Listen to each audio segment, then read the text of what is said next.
I'm gonna tell you guys how we set these tire tanks. This is an 8-footer. We were doing it in a feedlot situation. The reason we're doing these instead of the self-waters or the Richies or mirror founts or whatever, we are a little short of water, so we need the water holding capacity so that this will furnish a few cows for the day, and while that water builds up overnight. So that is the main driving reason that we're doing these larger tanks. The other reason is these we're hoping, and I'm betting that they outlive me by several years. Hopefully, I don't plan to ever touch this in my lifetime. Once we get it done right. But we got culverts buried vertically down. These are double-walled culverts from Menards that we ordered. The ones on the top are 36 inches, and the ones in the bottom are 24 inches. And the reason we went with the 24 deeper is for more volume of air to come up and keep this thawed out in the wintertime. And the only reason we went with the 36 above that is to give us more working room down here for our valves and water stuff. We plan on having some sort of float, maybe a Job water system attached on here. We're not sure what we're going to do for a float yet, but this will be covered. And we thought about maybe even coming in here, covering the whole thing with a plate on top and dropping baler belting down into the water to keep an air seal on this whole thing, to keep this whole thing thawed out. And if the calves come up and drink, they can push that tarp out of the way and get a drink of water.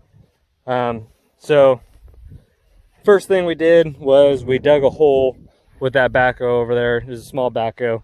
We dug a hole about 10 foot deep for these vertical lines. I guess I take that back. First thing we did was we trenched and laid the water lines, and then we cut them, dug out the 10-foot hole for this culvert, put the bottom one in, leveled it, plumbed it, put it in, filled it up with sand, packed it, put this 36-inch on top of the 24, and then ran our water lines in and brought those up, put some sand in there to fill it in. We only have about a 6-inch overlap, probably about a 1 ring, maybe 1.5 ring overlap from that 36 to the 24.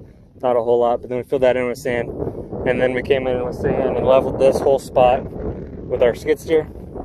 We leveled this area and then set our tank over top of that with a loader tractor.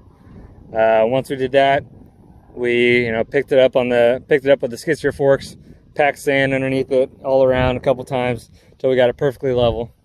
And then once we did that, we took dry bags of Quickcrete and we just shoved it in here, tamped it in, shoved it underneath that bead of the rim, and then kept tamping, took a sledgehammer, tapped on the rubber bead all the way around to really shake that dry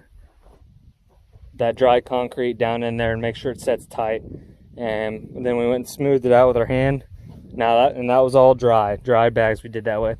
Once we had it all set, we came in here with some water truck, and filled it up about 6 to 8 inches above our concrete line and let it set. This is set overnight.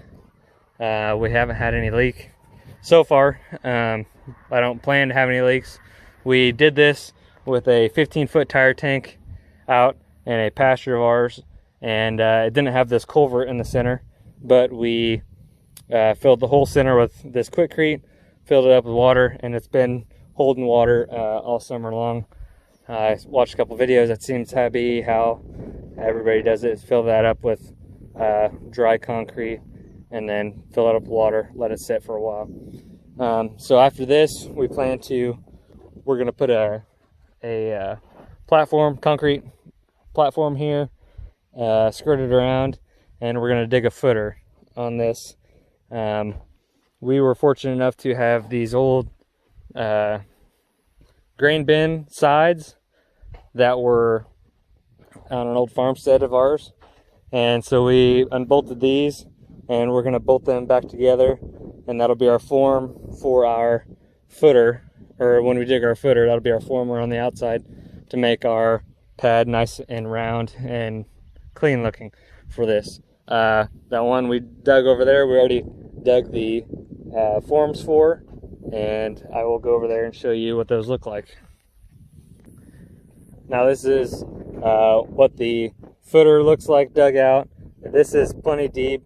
These metal pieces of tin are 24 inches deep, so we had to make it that deep to make these work. So there's going to be plenty of concrete in here for this form.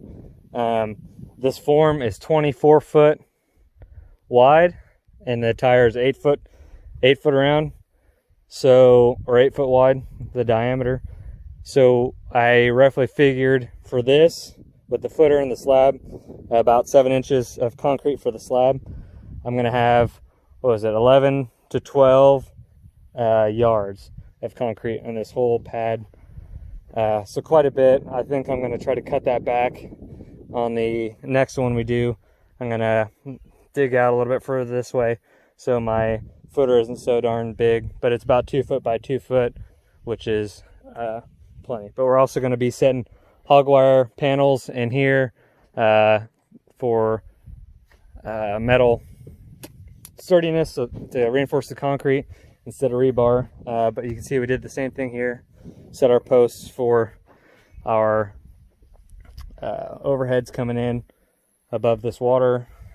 This one looks a little different because our water line was a little deeper, but that's okay. Oh, we had figured for that. But this is what this looks like, and I will keep you guys updated on what it looks like.